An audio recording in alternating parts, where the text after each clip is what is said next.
आज speaking English का day कौन सा है? डे 28। स्पोकन इंग्लिश ये कोर्स चल रहा है और उसका ये कौन सा दिन है? डे 28 है।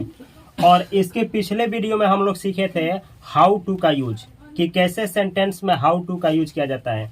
जैसे कैसे तैरें, हाउ टू स्विम, कैसे दौड़े, how to run. How to का यूज तब किया जाता है जब ये जानना हो कि कोई काम कैसे करें, यानी किसी कार्य को करने का तरीका जानना हो तो किसका यूज होता है? हाउ टू का। ठीक है, ये हाउ टू के ऊपर कौन सा वीडियो? पार्ट 2, यानी कि पहले वाले से एडवांस लेवल का थोड़ा इसमें से सिखाया जाएगा। जैसे कि यहाँ पे लिखे हैं advance use of how to.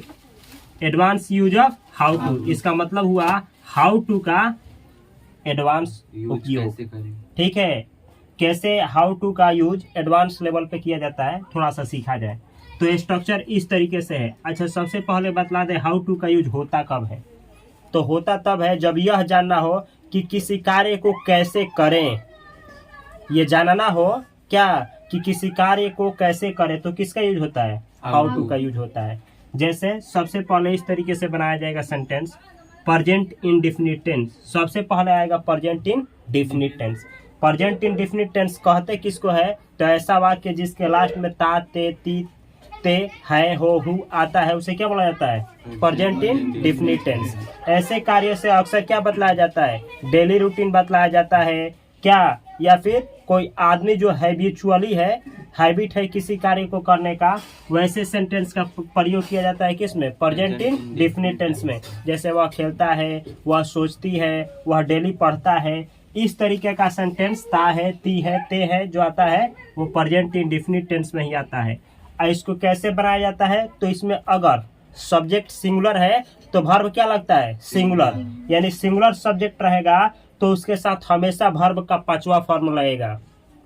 अगर सब्जेक्ट प्लूरल है तो उसके साथ वर्ब का हमेशा पहला फॉर्म लगेगा। जैसे आई प्लूरल होता है तो प्ले लगेगा कि प्लेज लगेगा? तो प्ले लगेगा। क्यों? क्योंकि प्लूरल है आई, तो प्ले क्या होता है? वर्ब का पहला फॉर्म।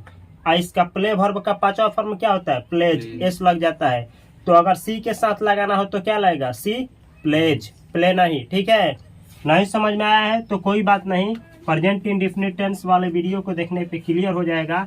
यहाँ पे भी कोई रुकावट नहीं होगा, हम समझा देंगे। सबसे पहले आएगा प्रेजेंट इंडेफिनिट टेंस, उसके बाद उसी में रहेगा क्या चीज? How to. हाउ टू के बाद आएगा क्या चीज? वर्ब, वो क्रिया जिसे आप जानते हैं वो आएगा। ठीक है, या फिर या क्या आएगा? ये जो हाउ टू है ये हाउ टू हट जाएगा। ये हाउ टू क्या हो जाएगा? हट जाएगा। ये जो वर्ब है इसी वर्ब के जगह पे आएगा जिरंड। जिरंड का मतलब होता है कि ये जो वर्ब है ना, इसी का कौन सा रूप आएगा? चौथा फॉर्म। चौथा फॉर्म, किसी भी वर्ब के चौथे फॉर्म को क्या बोला जाता है? जिरंड। तो हाउ टू जब हटेगा तो इसका कौन सा रूप लगेगा? वर्ब का चौथा फॉर्म। जैसे यहाँ हाउ टू के बाद प्ले रहेगा तो यहाँ क्या आएगा? प्लेइंग। गो रहेगा तो गोइंग, रन रहेगा तो रनिंग। इस तरीके से सेंटेंस में इसका यूज होगा। जैसे देखा जाए किस तरीके से यूज होगा, मैं अंग्रेजी बोलना जानता हूँ। पहले हम पूछ रहे थे, पहले वाले वीडियो में कवर किए हैं कि कैसे जाने, इसमें ऑलरेडी आपको पता है। जैसे मैं अंग्रेजी बोलना जानता हूँ, अब पहले वाले वीडियो में कवर किए थे अंग्रेजी कैसे बोलें, उसमें और इसमें थोड़ा सा क्या है? डिफरेंस है। तो उस वाले वीडियो को यानी डे 27 वाले वीडियो को अवश्य देखना है, और तभी इस वीडियो को देखना है, तब जाकर के पूरा डिटेल में समझ में आएगा। मैं अंग्रेजी बोलना जानता हूँ, देखिए लो, ता हूँ, ती हूँ रहता है तो प्रेजेंट इंडेफिनिट टेंस का आ जाता है। पहले आप लोग को इतना सेंटेंस बनाना होगा, मैं जानता हूँ, मैं जानता हूँ, तो अंग्रेजी क्या होगा? I know. इसका आई और नो क्यों लगा है? जानने के। आई प्लूरल है तो नो वर्ब का पहला फॉर्म लगेगा। ठीक है, आई नो, मैं जानता हूँ। क्या जानता हूँ? अंग्रेजी बोलना। तो हाउ टू स्पीक इंग्लिश। अंग्रेजी बोलना का अंग्रेजी क्या हुआ? How to speak English. तो हुआ ऐसे, I know how to speak English, मैं अंग्रेजी बोलना जानता हूँ। या फिर इसी को ऐसे बना सकते हैं, आई नो हाउ टू को हटाइए। जैसे हम बोले हैं ना, हाउ टू को हटा देना है, और जो वर्ब आएगा उसका कौन सा रूप लगाना है, चौथा। इस हाउ टू को हम हटा दिए, और इसको चौथा फॉर्म में स्पीक का क्या होगा, स्पीकिंग, इंग्लिश का इंग्लिश, इतना को हटा देना है। इस वर्ब के जगह पे जो भी रहेगा उसका चौथा फॉर्म लगा देना है। तो अगला सेंटेंस क्या हुआ, I know speaking English, I know speaking English, दोनों का मतलब क्या हुआ, मैं अंग्रेजी बोलना जानता हूँ। तो आप बोलने में या लिखने में दोनों सेंटेंस का कहीं भी उपयोग कर सकते हैं। I know how to speak English या आई नो स्पीकिंग इंग्लिश। समझ में आया है? एक आगे और देखा जाए, हम लोग रेडियो बजाना जानते हैं।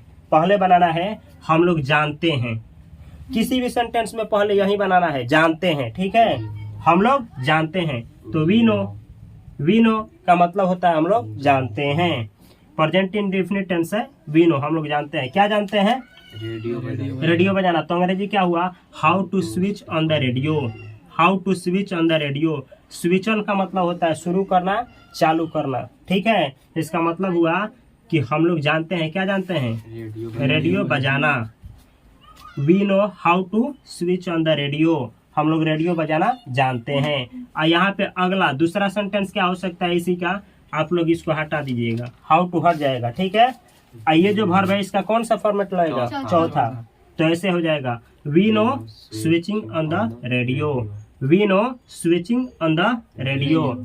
इसका मतलब हुआ हम लोग जानते हैं, क्या जानते हैं, रेडियो को बजाना या रेडियो बजाना, हम लोग रेडियो बजाना जानते हैं। अगला सेंटेंस है, रानी तैरना जानती है। सबसे पहले कितना का अंग्रेजी, रानी जानती है, रानी जानती है। तो रानी नोज, ये सिंगुलर है, वर्ब का सिंगुलर सब्जेक्ट है। तो सिंगुलर सब्जेक्ट के साथ क्या लगता है, वर्ब का पांचवा रूप प्रेजेंट इंडेफिनिट टेंस में दोनों का क्या लगेगा, नोज, रानी नोज। अगर यहाँ राम रहता तभी भी राम नोज, राम जानता है, रानी नोज, रानी जानती है। श्याम नोज, श्याम जानता है। ही नोज, वह जानता है। सी नोज, वह जानती है, ठीक है। रानी नोज, रानी जानती है, क्या जानती है, तैरना। तो ऐसे बोला जाएगा, how to swim. Rani knows how to swim, इसका मतलब क्या हुआ, रानी जानती है हाउ टू स्विम, यानी कि कैसे तैरा जाता है। रानी जानती है कि कैसे तैरा जाता है, अर्थात कहने का मतलब है रानी तैरना जानती है। समझ में आया है? अब इसी को ऐसे हाउ टू को हटाइए आप। इस वर्ब का कौन सा फॉर्मेट, चौथा। और चौथे रूप को ही क्या बोला जाता है, जीरंड। किसी भी वर्ब के चौथे रूप को क्या बोला जाता है, जीरंड। तो ऐसे बनेगा, रानी नोज स्विमिंग, रानी नोज स्विमिंग, रानी जानती है क्या चीज, स्विमिंग जानती है, तैरना जानती है, रानी तैरना जानती है। ऐसे ही बोलिए लो, रानी दौड़ना जानती है, रानी नोज रनिंग, रानी पढ़ाना जानती है, रानी नोज पढ़ाना टीचिंग, रानी नोज टीचिंग, रानी पढ़ना जानती है, रानी नोज रीडिंग। इस तरीके से बहुत सेंटेंस हो सकता है क्या, जैसे कि यहाँ पे था, मैं अंग्रेजी बोलना जानता हूँ, आई नो स्पीकिंग इंग्लिश। अब ऐसा ही आपको बोलना है, मैं दौड़ना जानता हूँ, I know running, I know running, मैं दौड़ना जानता हूँ। मैं बोलना जानता हूँ, आई नो स्पीकिंग। मैं खेलना जानता हूँ, आई नो प्लेइंग। क्या, मैं सोचना जानता हूँ, आई नो थिंकिंग। इस तरीके से आप बहुत सारा सेंटेंस बना सकते हैं, आप प्रैक्टिस कर सकते हैं। प्रैक्टिस से ही आपको क्या होगा, फ्लुएंसी आएगी, मतलब आप बिना हिच के इंग्लिश बोल पाएंगे। जैसे देखा जाए कुछ और सेंटेंस देखा जाए यहाँ पे, वह चाय बनाना जानती है, वह जानती है, इंग्लिश क्या होगा, सी नोज। क्या बनाना, चाय बनाना, तो होगा how to prepare tea. Prepare का मतलब होता है तैयार करना, बनाना। इसका फूड के लिए भी उपयोग किया जाता है और किसी चीज को बनाने के लिए भी प्रिपेयर का एग्जाम के लिए भी इसका उपयोग होता है। प्रिपेयर एग्जाम यानी एग्जाम की तैयारी करना, प्रिपेयर टी यानी चाय बनाना, प्रिपेयर फूड यानी भोजन पकाना। इस तरीके से इसका उपयोग होता है। She knows how to prepare tea, इसका मतलब क्या हुआ, वह जानती है, क्या जानती है, चाय बनाना। अब इसको ऐसे भी बना सकते हैं, हाउ टू को हटा करके इसका कौन सा रूप, चौथा। तो ऐसे हो जाएगा, सी नोज प्रिपेयरिंग टी, सी नोज वह जानती है, प्रिपेयरिंग टी यानी क्या चीज, चाय बनाना, यानी वह चाय बनाना जानती है। समझ में आया है? आगे देखा जाए, मेरी पत्नी अंग्रेजी पढ़ाना जानती है, मेरी पत्नी अंग्रेजी पढ़ाना जानती है। पहले इंग्लिश बनाना है, मेरी पत्नी जानती है, मेरी पत्नी जानती है। अंग्रेजी क्या होगा? My wife knows, my wife knows how to teach English. How to teach English का मतलब क्या हुआ कि अंग्रेजी कैसे पढ़ाएं। हाउ टू टीच इंग्लिश का मतलब हुआ अंग्रेजी कैसे पढ़ाएं। इस बात को कौन जानती है? मेरी वाइफ। कहने का मतलब है मेरी वाइफ अंग्रेजी पढ़ाना जानती है। यहाँ पे हम हाउ टू का हटा दिए। अब ये जो टीच है इसका कौन सा फॉर्मेट लगेगा? चौथा। तो होगा my wife knows teaching English. मेरी पत्नी जानती है क्या करना? टीचिंग इंग्लिश, यानी अंग्रेजी पढ़ाना। तो इसका हिंदी हुआ मेरी पत्नी अंग्रेजी पढ़ाना जानती है। समझ आ रहा है ना? आगे देखा जाए, अमर हिंदी पढ़ा। हाँ, अब कुछ नेगेटिव सेंटेंस देखा जाए। इस पे कुछ नेगेटिव सेंटेंस बनाए हैं जो कि समझना है। अमर हिंदी पढ़ना नहीं जानता है। अमर क्या नहीं जानता है? तो पहले बनाना है अमर नहीं जानता है, नहीं। तो इंग्लिश क्या होगा? Amar doesn't know. Amar doesn't know, चाहे ऐसे बना सकते हैं Amar does not know. Amar doesn't know का मतलब क्या हुआ? अमर नहीं जानता है। क्या नहीं जानता है? हिंदी पढ़ाना। तो इंग्लिश होगा हाउ टू हिंदी ना, तो यहाँ क्या होगा? हिंदी। यहाँ होगा हिंदी। अब पढ़ाना है ना, पढ़ना है। तो क्या अमर डजंट नो हाउ टू। अब पढ़ना का इंग्लिश क्या होगा? पढ़ना का इंग्लिश होगा रीड। ठीक है, रीड। हिंदी है ना, तो हिंदी। यहाँ पे है मिस्टेक। तो इंग्लिश क्या हुआ? Amar doesn't know how to read Hindi. Amar नहीं जानता है। क्या नहीं जानता है? कि हिंदी कैसे पढ़े, अर्थात अमर हिंदी पढ़ना नहीं जानता है। यहाँ पे भी क्या होगा? यहाँ पे भी होगा आप लोगों का क्या होगा? हाउ टू हटाइए, तो रीड का क्या होगा? रीडिंग। यहाँ हो जाएगा रीडिंग। ये हिंदी का हिंदी लिखे हैं। अच्छा, हाँ। तो अब समझा जाए, अमर हिंदी पढ़ना नहीं जानता है। अमर डजंट नो, अमर नहीं जानता है हाउ टू रीड हिंदी, कि हिंदी कैसे पढ़े। अर्थात अमर जो है हिंदी पढ़ना नहीं जानता है। या इसी बात को ऐसे कह सकते हैं, अमर doesn't no reading Hindi. Amar नहीं जानता है। क्या नहीं जानता है? हिंदी को पढ़ना। ठीक है, अमर हिंदी पढ़ना नहीं जानता है। आगे देखा जाए, रवि गाली देना नहीं जानता है। रवि गाली देना नहीं जानता है। सबसे पहले सेंटेंस रवि नहीं जानता है, अंग्रेजी क्या होगा? Ravi doesn't know. क्या नहीं जानता है? गाली देना। How to abuse, how to abuse. Ravi गाली देना नहीं जानता है, चाहे रवि नहीं जानता है गाली देना। ठीक है, रवि गाली देना नहीं जानता है। आगे इसी को हाउ टू को हटा करके क्या लगा सकते हैं? इसका चौथा फॉर्म। तो यहाँ हम इसको हटाए, क्या सेम का सेम उतारे, हाउ टू खत्म। इसका चौथा फॉर्म क्या हुआ? Ravi doesn't know abusing.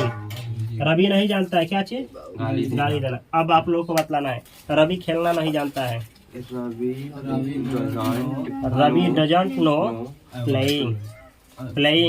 Ravi दौड़ना नहीं जानता है। Ravi doesn't know running. हाँ, Ravi doesn't know running.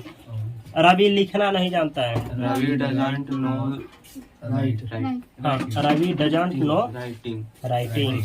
Ravi लिखना नहीं जानता है। ठीक है, एक और देखा जाए वाक्य नेगेटिव। वे लोग भोजपुरी बोलना नहीं जानते हैं। पहले बनाना है वे लोग नहीं जानते हैं, अंग्रेजी क्या होगा? They don't no. वे लोग नहीं जानते हैं क्या बोलना? भोजपुरी बोलना। तो how to speak Bhojpuri, how to speak Bhojpuri. तो हिंदी क्या हुआ? वे लोग नहीं जानते हैं। क्या नहीं जानते हैं? कि अंग्रेजी कैसे बोले, अर्थात भोजपुरी कैसे बोले, अर्थात भोजपुरी कैसे बोले वे लोग नहीं जानते हैं। कहने का मतलब है वे लोग भोजपुरी बोलना नहीं जानते हैं। इसी को यहाँ पे हम हाउ टू हटाएंगे और इसका कौन सा फॉर्मेट लगेगा? चौथा। तो क्या हो जाएगा? सेम उतर जाएगा, होगा they don't know speaking Bhojpuri. वे लोग नहीं जानते हैं भोजपुरी बोलना। वे लोग भोजपुरी बोलना नहीं जानते हैं। तो यहाँ पे इसको मिटा करके 5 हम सेंटेंस दे रहे हैं क्या, और उसको आप लोगों को क्या करना है? बनाना है। और जो भी इसको ऑनलाइन देख रहे हैं मेरे व्यूअर्स, उसको कमेंट बॉक्स में कमेंट करेंगे। ये सेंटेंस यहाँ पे लिख रहे हैं और आप लोग बनाने का प्रयास करिए। सबसे पहले हम हट जाते हैं और इसका आप लोग स्क्रीनशॉट ले लीजिए लो। आशा करते हैं कि स्क्रीनशॉट आ गया होगा अब हम यहाँ पे मिटा करके आप लोगों को कुछ सेंटेंस दे रहे हैं, जिसको आप लोगों को इस वीडियो के कमेंट बॉक्स में कमेंट करना है इंग्लिश में ट्रांसलेट करके। तो ये रहा चारों सेंटेंस जिसको आप लोगों को कमेंट बॉक्स में कमेंट करना है, और मैं यहाँ पे बना रहा हूँ। अगर बन जाए तो इसको मिला भी लेना है। वह हंसना जानता है, तो पहले अंग्रेजी आप लोग बनाइएगा, वह जानता है। वह जानता है इंग्लिश क्या होगा? ही नोज, ही नोज, वह जानता है। हंसना तो अंग्रेजी क्या होगा? हाउ टू लाफ, LAUGH अंग्रेजी हुआ he knows how to laugh. वह जानता है, क्या जानता है? हंसना जानता है। या इसी को आप लोग बना सकते हैं दूसरे तरीके से। क्या बतलाए हैं? बोले हैं हाउ टू को हटाना है, या जो वर्ब रहेगा उसका चौथा फॉर्म कर देना है। तो अंग्रेजी क्या होगा? इसको हम हटाएंगे और इसका चौथा फॉर्म लगाएंगे, तो हुआ अंग्रेजी ही नोज, ही नोज। ये हुआ laughing, laughing, he knows laughing. वह जानता है, क्या जानता है? हंसना। वह हंसना जानता है।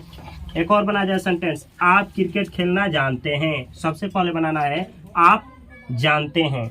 आप जानते हैं अंग्रेजी क्या होगा? यू नो, यू नो, आप जानते हैं। ये प्लूरल होता है, इसीलिए वर्ब का पहला फॉर्म लगाए हैं नो का।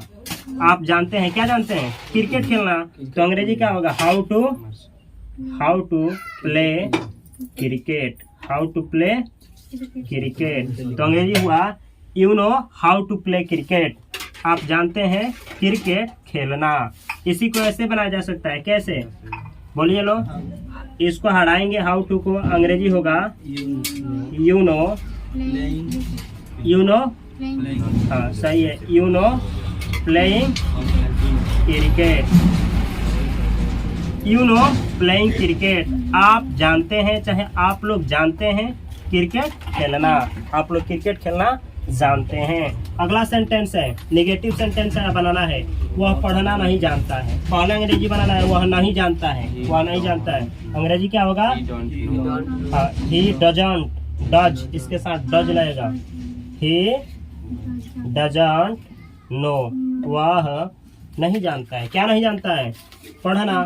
तो अंग्रेजी क्या होगा? How to read, how to read. अंग्रेजी हुआ ही doesn't know how to read. इसका मतलब हुआ वह नहीं जानता है पढ़ना, अर्थात वह पढ़ना नहीं जानता है। इसी को ऐसे बनाया जाएगा। या दूसरा तरीका क्या है? हाउ टू के जगह पे हम क्या लगाएंगे? हाँ, तो ऐसे हो जाएगा ही doesn't no, he doesn't no, वह नहीं जानता है रीडिंग, वह रीडिंग करना नहीं जानता है, अर्थात वह पढ़ना नहीं जानता है। एक सेंटेंस यहाँ पे है, ध्यान से देखना है। हम लोग नाचना जानते हैं। पहले बनाना है हम लोग जानते हैं। अंग्रेजी क्या होगा? हम लोग जानते हैं, वी नो, हम लोग जानते हैं। क्या जानते हैं? नाचना। तो अंग्रेजी होगा how to dance, how to dance, we know how to dance. हम लोग जानते हैं नाचना। या इसी को ऐसे बनाया जाएगा। दूसरा तरीका है वी नो, वी नो, इसको हटा करके डांसिंग, वी नो डांसिंग। हम लोग क्या जानते हैं? डांसिंग करना। नोज नहीं लगेगा, इसलिए नोज नहीं लगेगा क्योंकि ये वी प्लूरल होता है। जैसे आई प्लूरल होता है, वी प्लूरल होता है, दे प्लूरल होता है, और एक से अधिक नाम आए तो वही प्लूरल होता है। अब प्लूरल के साथ हमेशा नो लगाना है, नोज नहीं।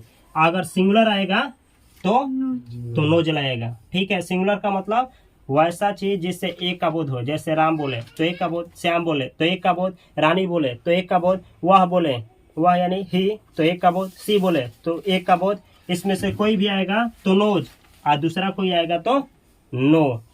और नहीं समझ में आया है तो प्रेजेंट इंडेफिनिट टेंस को जब पढ़ाएंगे इसी चैनल पे, जो कि इसी सीरीज में आएगा, ये स्पोकन इंग्लिश कोर्स में ही वो भी आने वाला है, टेंस, प्रेजेंट इंडेफिनिट टेंस। तो वहाँ पे आप लोगों को डिटेल में समझाया जाएगा कि कैसे कब किसका इस्तेमाल किया जाता है। तो अगर आप लोगों को इस वीडियो से राहत मिल रही है, कुछ सीखने को मिल रही है, तो इस वीडियो को अपने दोस्तों के साथ अवश्य शेयर करें। और अच्छा लगा है तो इस वीडियो को अवश्य लाइक करें, और कुछ सेंटेंस इस पे हाउ टू पे जरूर कमेंट बॉक्स में कमेंट करें। मैं मिलता हूं अगली वीडियो में, तब तक के लिए आप सभी को बहुत सारा प्यार। Thanks for watching.